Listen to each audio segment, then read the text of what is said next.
Ang video na ito mga kaubayan ay tungkol sa halamang gamot din. Ito po ay, ang halamang gamot na ito, ang tinatarget nito ay yung sakit na diabetic.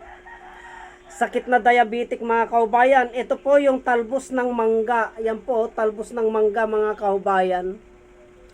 Itong talbos ng mangga ay may kakayahan na gumamot ng sakit na diabetic.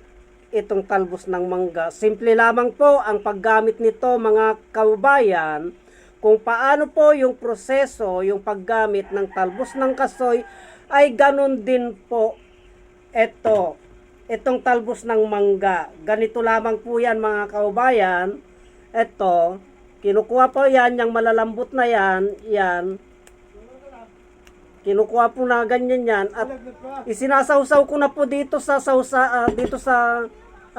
ng kilawin ko kasi ang ulam ko ngayon ay kilawin, talbos ng mangga at toge. Isasawsaw ko lamang na ganyan yan, ulam na gamot pa po.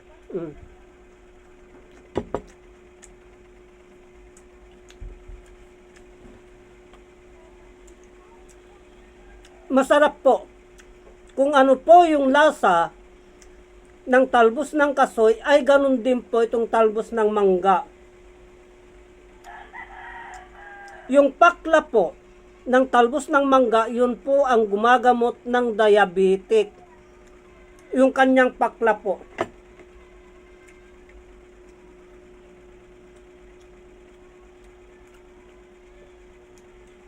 Tandaan po natin mga kaubayan, na ito po, itong talbos ng mangga ay hindi po nakakalason ito. Ito pong talbos ng mangga ay ipinapasok po sa katawan, may kakayahan po ito na kontrolin yung tamis, yung asukal natin sa loob ng katawan. Itong talbos ng mangga, inuulam po ito kung paano po yung proseso ng paggamit ng talbos ng kasoy. Ganon din po itong talbos ng mangga.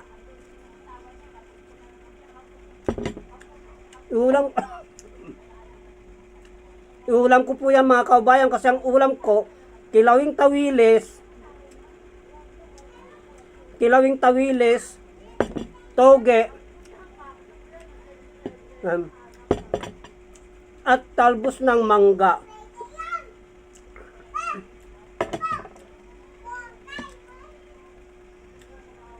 Tapos kanin ko.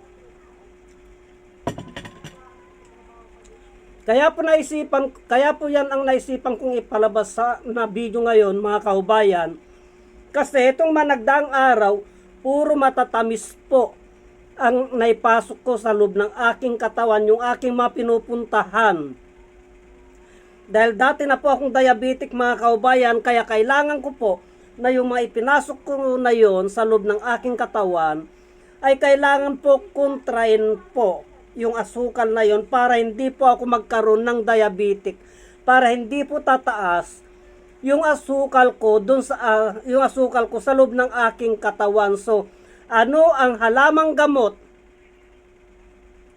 na pwedeng ipasok sa loob ng katawan? Kaya ito po ang naisipan ko mga kaubayan, bukod sa ulam ko na ay gamot pa itong talbos ng mangga.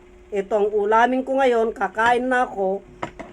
Itong ulamin ko ngayon, itong ipapasok ko sa loob ng aking katawan bilang pinakagamot ko po para hindi po tataas yung asukal po sa loob ng aking katawan mga kaubayan. Ang sarap po na ikain sa kanin. Ito, yan lang po. Bahala po kayo kung saan nyo po gustong isawsaw to, pero sa akin po kahit toyo lamang ang sausawan ko nito, ayos na po yan. Yung iba po ay ginagawa po nilang salad. Tinitimplahan ng sibuyas, kamatis. Sa akin po, hindi na po.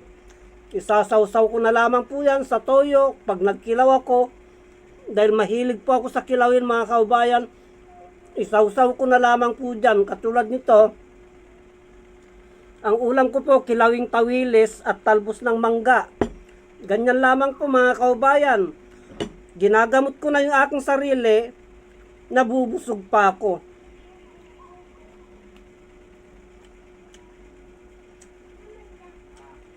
Subukan nyo po, itong mangga, itong daon ng mangga, ang mangga po, ay marami tayong benepisyong nakukuha.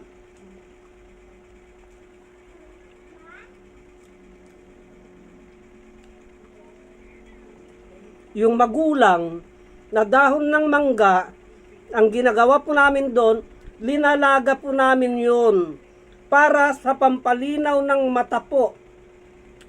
Pag na-stress po ang mata natin, pag na-stress po tayo, pag nanghihina po tayo, pag nahirapan po tayong huminga, maglaga po kayo ng dahon ng mangga, mga kaubayan. Maglaga kayo ng dahon ng mangga at ugalin nyo pong uminom yun. Ng dahon ng mangga, maganda po sa katawan yun, lalong-lalo na po sa mata, yung mga na-stress.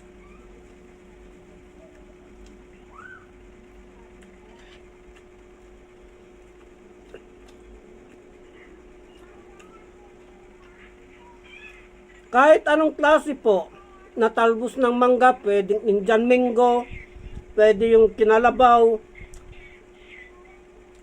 pwede yung piko. Ganun po. Kain tayo, mga kaubayan. Kaya hanggang dito na lamang po ang video na ito kasi hindi po ako sanay kumain na naka-video po. Subaybayan nyo po yung mga kasunod na videos nito. Marami pong salamat.